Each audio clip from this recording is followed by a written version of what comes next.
वेद, जिन्हें हिंदू धर्म के सबसे प्राचीन और पवित्र शास्त्रों के रूप में सम्मानित किया जाता है, का विश्वास है कि ये प्राचीन ऋषियों द्वारा गहन ध्यान और आध्यात्मिक अंतर्दृष्टि के माध्यम से प्राप्त दिव्य प्रकटीकरण हैं। वैदिक संस्कृत में रचित ये ग्रंथ मनुष्यों द्वारा रचित नहीं है, बल्कि ऋषियों द्वारा श्रुति के रूप में सुने जाते हैं। वेद सभी ज्ञान का सार संजोते हैं, जिनमें अनुष्ठान, स्तोत्र, दर्शन और धर्म पूर्वक जीवन जीने के लिए दिशा निर्देश शामिल हैं। ये हिंदू धर्म के धर्म, कर्तव्य धर्म की नींव हैं, जो लाखों लोगों को उनके आध्यात्मिक और दैनिक जीवन में मार्गदर्शन प्रदान करते हैं। वेदों को 4 मुख्य ग्रंथों में वर्गीकृत किया गया है: ऋग्वेद, सामवेद, यजुर्वेद और अथर्ववेद। प्रत्येक वेद का एक विशिष्ट उद्देश्य है और इसमें विशिष्ट संख्या में श्लोक, पद होते हैं। ऋग्वेद में लगभग 10,552 श्लोक हैं, सामवेद में लगभग 1,875 श्लोक, यजुर्वेद में लगभग 1,975 श्लोक और अथर्ववेद में लगभग 5,000 श्लोक हैं। ये ग्रंथ आध्यात्मिकता, अनुष्ठान, स्तोत्र और व्यावहारिक ज्ञान के विभिन्न पहलुओं को कवर करते हैं, जिससे ये वैदिक जीवन के लिए व्यापक मार्गदर्शक बन जाते हैं। ऋग्वेद चारों वेदों में सबसे प्राचीन है, जिसकी रचना 3,500 साल पहले की गई थी।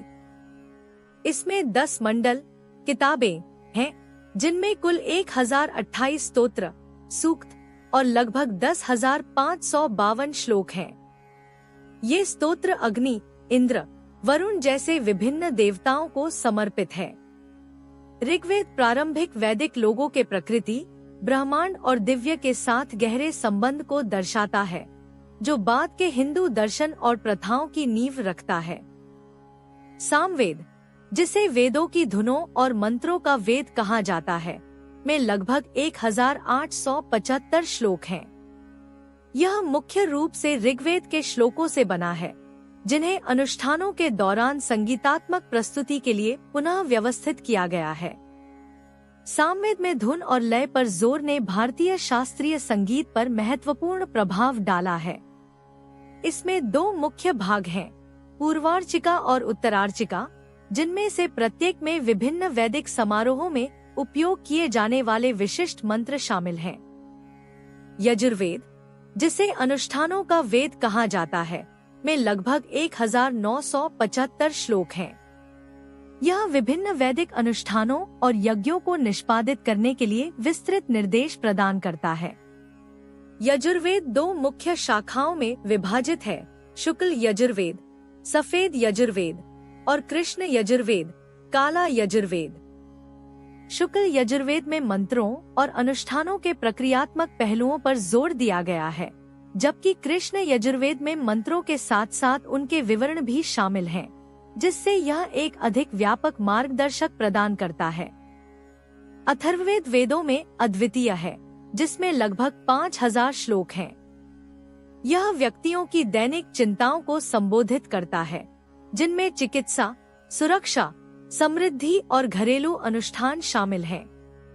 अन्य वेदों के विपरीत अथर्ववेद में चिकित्सा, जादू और तंत्र जैसी व्यावहारिक उद्देश्यों के लिए मंत्र शामिल हैं। इसके अतिरिक्त यह ब्रह्मांड और मानव आत्मा के बारे में दार्शनिक प्रश्नों में भी गहराई से जाता है, जिससे यह एक व्यापक मार्गदर्शक बन जाता है जो जीवन के रहस्यमय और व्यावहारिक पहलुओं को मिलाता है। सदियों से वेदों को एक निरंतर मौखिक परंपरा के माध्यम से संरक्षित किया गया है, जिसे श्रुति, जो सुना जाता है, कहा जाता है। इस विधि में शिक्षक से शिष्य, गुरु से शिष्य तक सटीक स्मरण और उच्चारण तकनीकों का पालन शामिल था।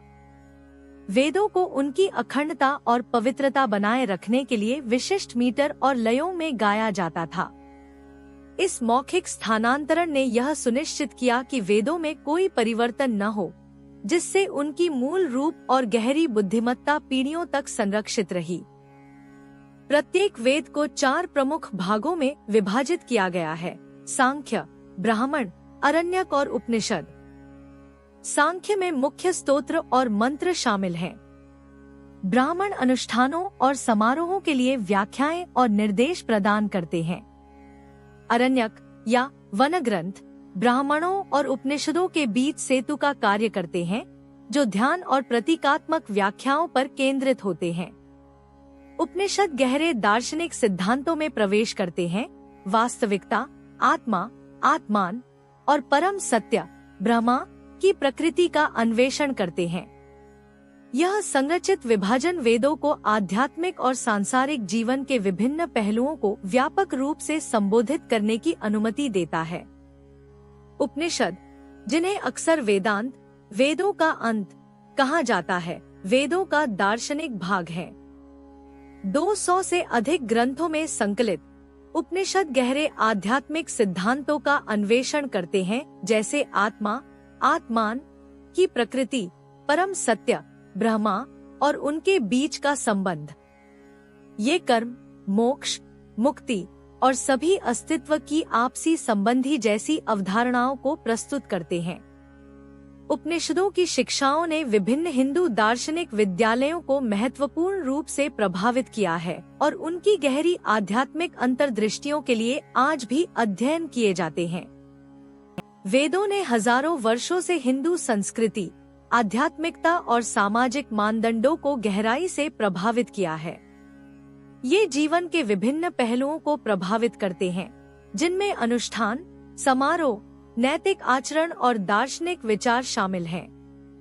वेदों ने पुराणों, महाभारत और रामायण जैसे अन्य हिंदू शास्त्रों की नींव भी रखी है।